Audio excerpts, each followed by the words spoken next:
Hai guys, balik lagi nih ketemu sama Mimin. Kali ini Mimin mau bawain alur cerita dari film yang berjudul Whole New House. Film ini rilis pada tahun 2020. Film ini sendiri menceritakan tentang seorang wanita yang rela melakukan apa saja demi bisa membayar sewa rumahnya. Penasaran gimana ceritanya? Tonton terus videonya sampai selesai ya. Tapi sebelum masuk ke alur ceritanya, Mimin kasih tahu nih kalau video ini mengandung spoiler. Dan buat kalian semua yang gak suka spoiler, boleh close ya. Tapi buat yang mau tahu lebih lanjut gimana alur ceritanya, jangan lupa subscribe dulu biar Mimin lebih semangat bikin video-video yang lainnya. Oke, langsung aja kita masuk ke alur ceritanya. Di awal film kita diperlihatkan kepada seorang wanita yang sedang ngobrol sendiri di tepi pantai. Wah, mungkin dia lagi ngobrol sama rumput yang bergoyang ya guys. Wanita itu sendiri bernama Yu Jung-i. Diketahui bahwa Yu Jung-i ini lagi bingung tentang keuangannya dikarenakan dia belum bisa bayar uang sewa rumahnya. Scene berganti kepada seorang pria yang lagi rebahan di kursi santainya. Pria itu sendiri bernama Sung Ming. Di saat Sung Ming lagi menikmati waktu luangnya, tiba-tiba dia didatangi oleh seorang wanita, di mana wanita itu bernama Soji. Soji sendiri adalah istri dari Sung Min. Soji yang melihat suaminya sedang rebahan, dia pun langsung menggoda suaminya itu.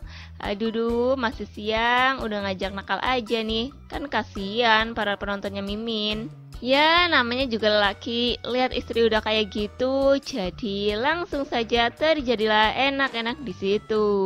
Di keesokan harinya, terlihat Sung Min yang sedang duduk berdua dengan tetangganya. Tetangga Sung Min sendiri bernama Shin Yen Ho. Di situ Shin Yen Ho bercerita tentang keuangannya yang membuat dia kebingungan untuk membayar sewa rumahnya.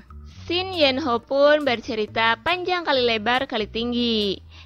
Maksudnya bercerita panjang lebar sama tetangganya itu. Di saat para pria itu lagi menghibah tentang keuangannya, tiba-tiba Yu Jung-i datang menghampiri mereka berdua. Di sini Yu Jung-i merupakan kekasih dari Shin Yen Ho ya guys. Yu Jung-i pun menyapa mereka berdua dan disuruh duduk oleh kekasihnya. Sementara Sung Min yang melihat kemolekan tubuh tetangganya pun, dia selalu memperhatikan tubuh dari Yu Jung-i. Shin Yen Ho yang mengetahui bahwa kekasihnya dipandangi dengan tatapan museum pun mengajak Yu Jung-i untuk masuk ke rumahnya dan pergi meninggalkan Sung Min. Aduh, ini laki satu nggak ingat ada istri di rumah apa ya? Scene berganti kepada Shin Yen Ho dan Yu Jung-i yang lagi ada di kamarnya.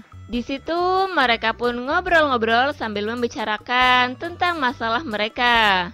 Yu Jung-i yang memang sedang galau tentang keuangannya pun tidak bisa menutupi hal itu. Namun Shin Yen Ho yang mengetahui kekasihnya lagi galau gulana, dia mencoba untuk menguatkan hati dari pasangannya itu.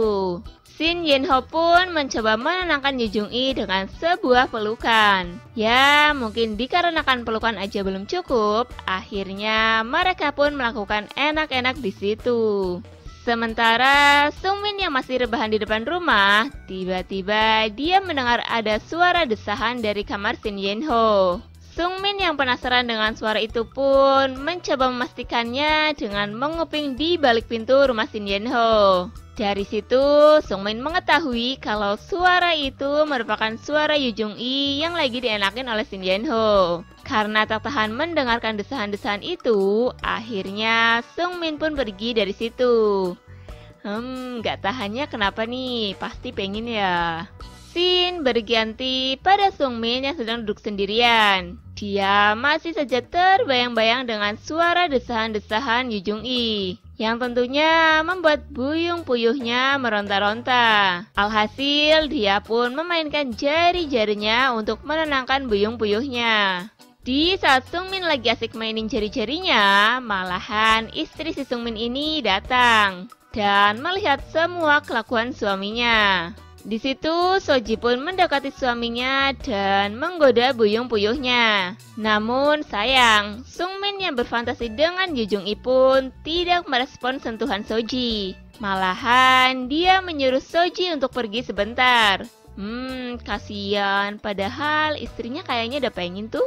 Di siang harinya, saat Yu Jung-i yang lagi jalan sendirian dan mencari kekasihnya, dia pun bertemu dengan Sung Min. Di situ, Yu Jung-i menanyakan kepada Sung Min apakah dia melihat Shin Yen-ho atau tidak. Sung Min pun mengatakan kalau Shin Yen-ho sedang pergi menemui temannya.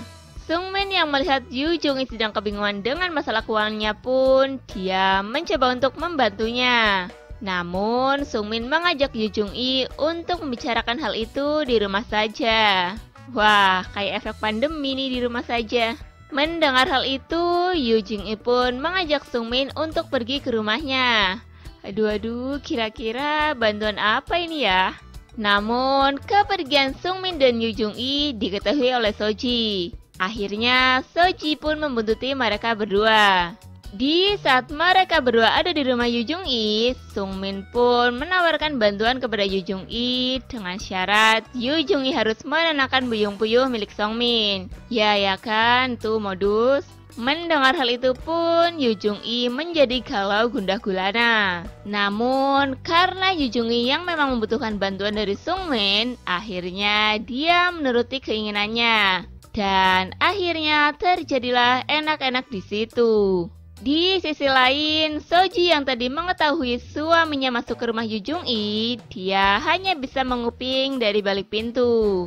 Tapi dia malah mendengar desahan-desahan manja dari rumah itu, yang menandakan bahwa suaminya lagi main kuda-kudaan dengan wanita lain. Akhirnya, Soji pun pergi dengan kemarahan yang diperbuat oleh suaminya. Scene berganti di saat Shin Yen-ho yang pulang ke rumahnya. Dia sangat terkejut karena dia mendapati kekasihnya yang tidak menggunakan busana dan sedang berduaan dengan tetangganya. Wah, ini perasaannya kayak gimana ya? Pasti hancur banget nih. Tanpa basa-basi dan dengan kemarahan yang ada di dalam hati Shin Yen-ho, dia pun pergi meninggalkan mereka berdua.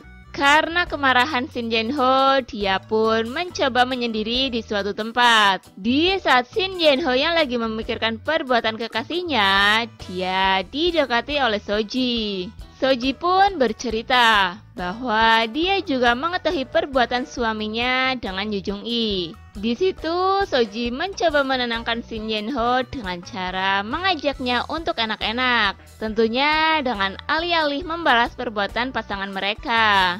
Shin Yen-ho yang memang sedang geram dengan perbuatan Yu Jung-i pun, dia menuruti perkataan Soji. Akhirnya, Soji mengajak Shin Yen-ho untuk berenak-enak di sebuah tenda. Waduh, nemu tempat aja nih mereka berdua. Setelah semua terjadi, Yu Jung-i yang merasa bersalah kepada Shin Yen-ho pun mencoba meminta maaf kepadanya. Dia juga mencoba menjelaskan tentang semua yang terjadi. Shin Yen-ho yang sudah mendengarkan penjelasan dari Yu Jung-i pun mulai menerima keadaan itu. Di akhir film diperlihatkan Shin Yen-ho dan Yu Jung-i yang akan pindah rumah. Mereka pun berpamitan kepada Soji. Di situ terlihat Soji yang senang atas pindahnya mereka berdua. Soji pun menyampaikan hal itu kepada suaminya. Mendengar kepergian Yu Jung-i, Sung Min pun tidak bisa merelakannya. Namun apalah daya, dia dicegah oleh istrinya. Dan film pun selesai. Oke guys, terima kasih telah menyaksikan video ini. Kalau kalian semua suka sama videonya, jangan lupa klik tombol like ya. Dan nantikan selalu video-video selanjutnya dari channel ini. Sampai jumpa.